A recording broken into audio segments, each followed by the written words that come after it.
بہت پرانے زمانے کی بات ہے۔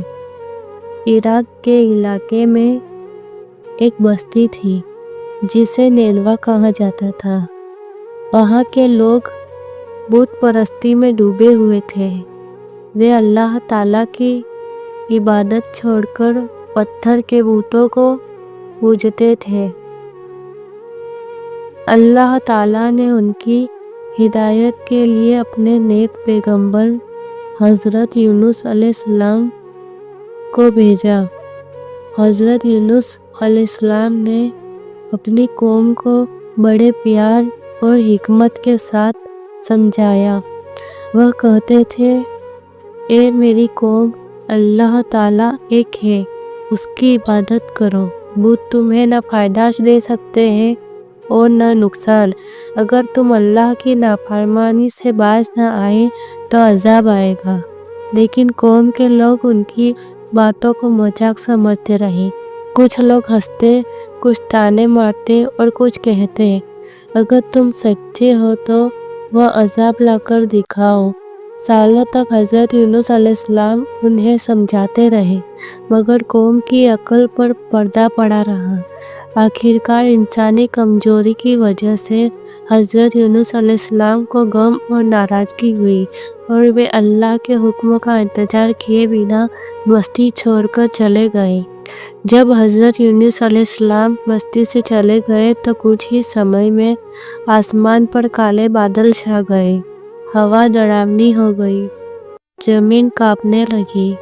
قوم کے لوگ سمجھ گئے کہ یہ وہی عذاب ہے جس کی چیتاونی دی گئی تھی۔ اب انہیں اپنی غلطی کا احساس ہوا۔ سب لوگ، مرد، عورتیں، بچے روتے ہوئے میدان میں جمع ہوئے۔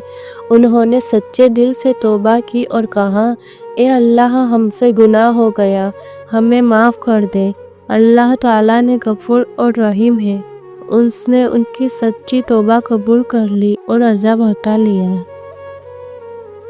انہوں نے اللہ کی رضا پر راضی ہو کر سمندر میں چھلانگ لگا دی۔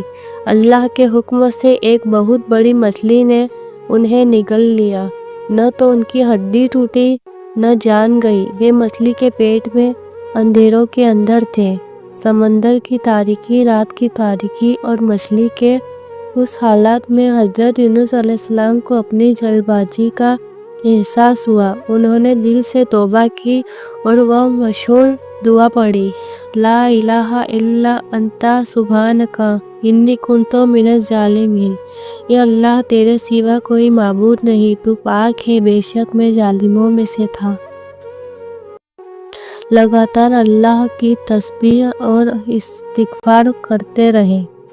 اللہ تعالیٰ کو اپنے بندے کی توبہ بہت پسند آئی۔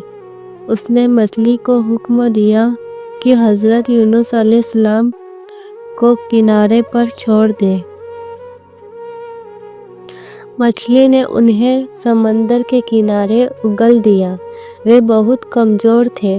اللہ تعالیٰ نے ان کے لیے ایک کدو کا پودا اگا دیا جس سے انہیں سایہ اور شفا ملی۔ جب وہ صحت مند ہو گئے تو اللہ تعالیٰ کے حکم سے دوبارہ اسی قوم کی طرف گئے۔ اس بار قوم بدلی ہوئی تھی، وہ سب ایمان لا چکے تھے۔ حضرت یونس علیہ السلام کو دیکھ کر انہوں نے کہا، آپ سچے اللہ تعالیٰ کے رسول ہیں، ہمیں معاف کر دیجیے۔ حضرت یونس علیہ السلام نے خوشی خوشی انہیں اللہ تعالیٰ کا دین سکھایا۔ صبر پیغمبروں کی سنت ہے۔ اللہ تعالیٰ سے کبھی مایوس نہیں ہونا چاہیے۔ سچی توبہ ہر مشکل کو آسان کر دیتی ہے۔ جلد بازی نقصان دیتی ہے، صبر کامیابی دیتا ہے۔ اللہ تعالیٰ اپنے بندوں پر بہت مہربان ہے۔